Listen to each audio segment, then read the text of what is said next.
बहुत शुक्रिया स्पीकर साहब। सबसे पहले तो मैं मुबारकबाद देना चाहूँगा उन मेंबर्स को जिन्होंने इस रेजोल्यूशन को मूव किया है। मैं थोड़ा सा आपको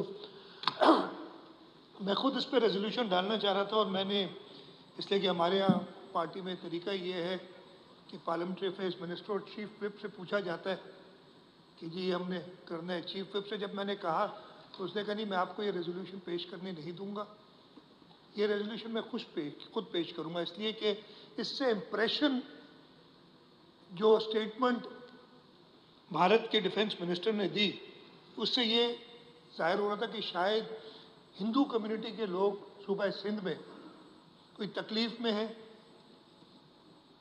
और इस वजह से उसने इस तरीके की स्टेटमेंट दी। तो मुकेश चावला ने कहा और फिर उन्होंने ऑपोजिशन के मेंबर से भी बात की और मैं ये भी मुबारकबाद देना चाहता हूँ कि इस रेजोल्यूशन में उन्होंने पूरी हिस्ट्री और प्रेजेंट और जो इस वक्त कॉन्फ्लिक्ट है उन सब चीज़ों को बड़ी डिटेल से बयान किया है और मैं शुक्रगुजार हूँ कि सब ने इसको सपोर्ट किया। क्या कहा है रेजोल्यूशन में कहते हैं और जो सरदार शाह साहब ने भी थोड़ा सा बताया है कि आप कई मुल्क बनने से पहले, मैं 1947 की बात नहीं कर रहा, मैं 18 जब अंग्रेज़ इधर आए थे उसकी बात भी नहीं कर रहा, अभी थोड़ी देर पहले मुझे सईद गनी साहब ने नक्शा दिखाया 624 बिफोर क्राइस्ट, राइट, यही था, और उसमें सिंध का नक्शा था,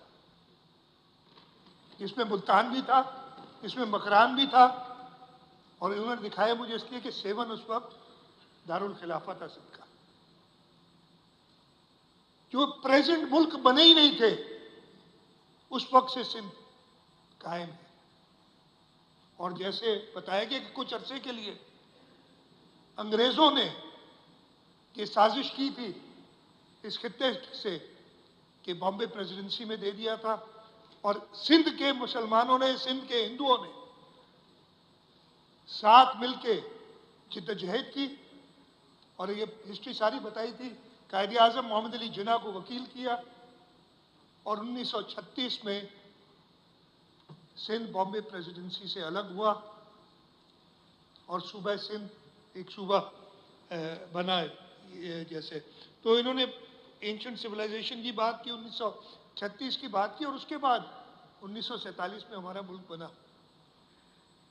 सबसे पहली असेंबली और उससे पहले सबसे पहले पाकिस्तान मुस्लिम लीग सिंध,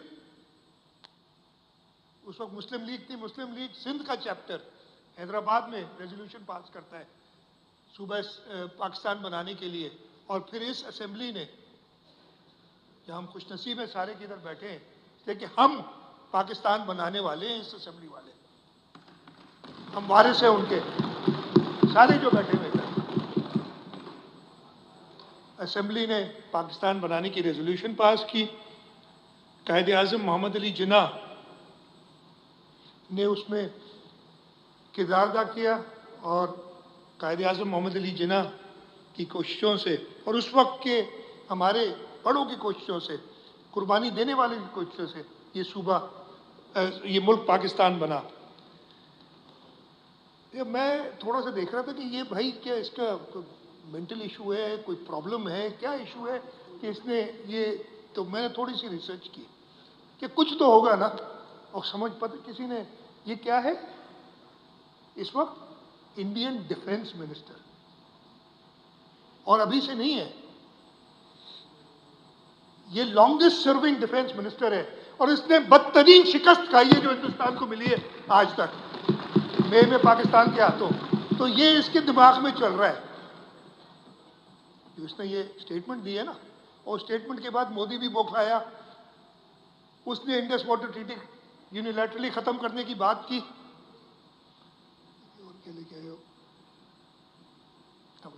उसने खत्म करने की बात की इंडस वाटर ट्रीटी।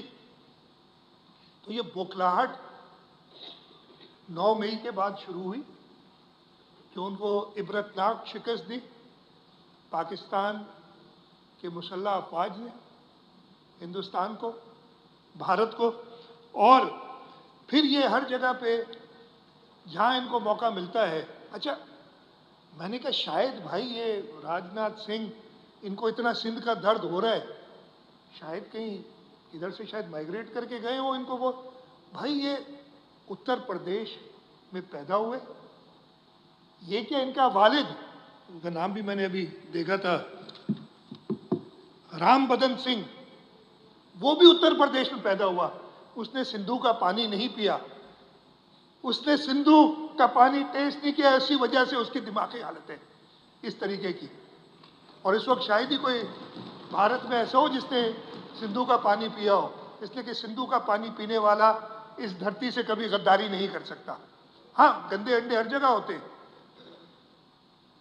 लेकिन ये तो उन गंदे अंडों में भी नहीं है, इसलिए कि इस धरती से वो कभी रहा ही नहीं। जैसे मैंने देखा कि उधर ही पैदा हुआ है और सबसे लॉन्गेस्ट सर्विंग इनका डिफेंस मिनिस्टर है, तो कसूर इसका नहीं है, कसूर उस शख्स का है जो इसको मिली है।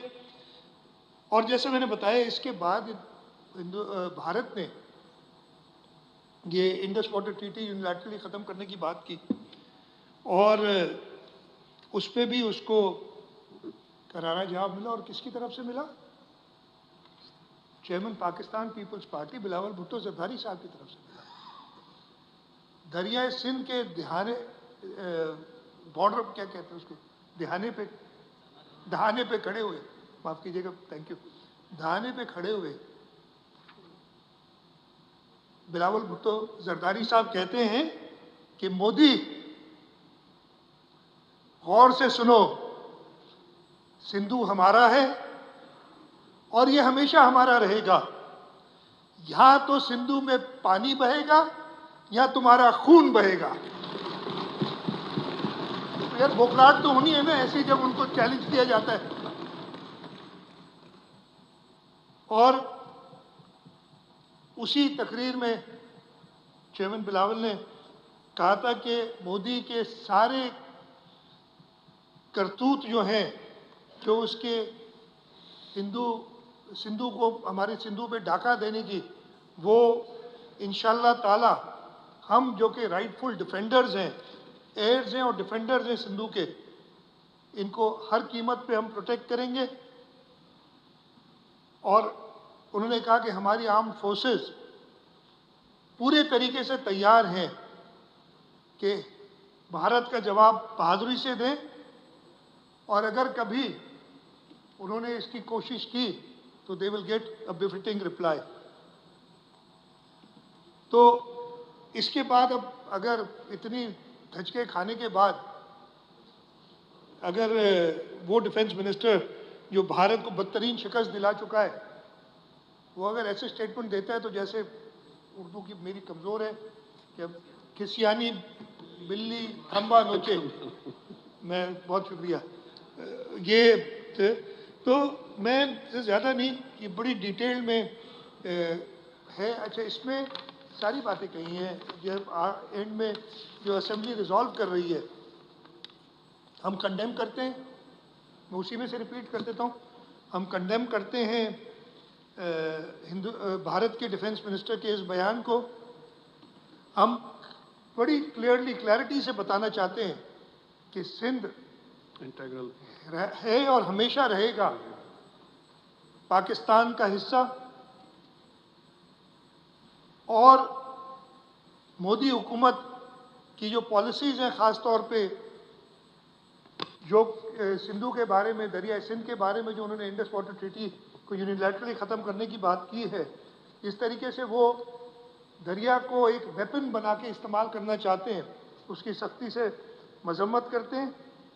और हमने सूबाई सिंध असेंबली जब ये इंशाल्लाह ताला पास करेगी रेजोल्यूशन, ये भी कहा है, और मैं आपसे असेंबली स्टाफ से कहूँगा कि हुकूमत पाकिस्तान को ये रेजोल्यूशन भेजे, ताकि हर तरीके से डिप्लोमेटिक, लीगल और मल्टीलैटरल एक्शंस के साथ दरियाए सिंध पे जो हमारा राइट है उसको प्रोटेक्ट किया जाए। तो इंशाल्लाह ताला ये जो गीदड़ भक्की हैं उनकी, वो कभी कामयाब नहीं होगी।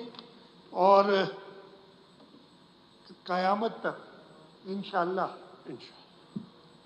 ना कोई सिंध को पाकिस्तान से अलग कर सकता है और ना ही कोई इसकी ज्योग्राफिक बाउंड्रीज को किसी तरीके से बदल सकता है। सिंध हमेशा मुत्तहिद रहेगा, एक रहेगा और पाकिस्तान के साथ रहेगा। बहुत शुक्रिया।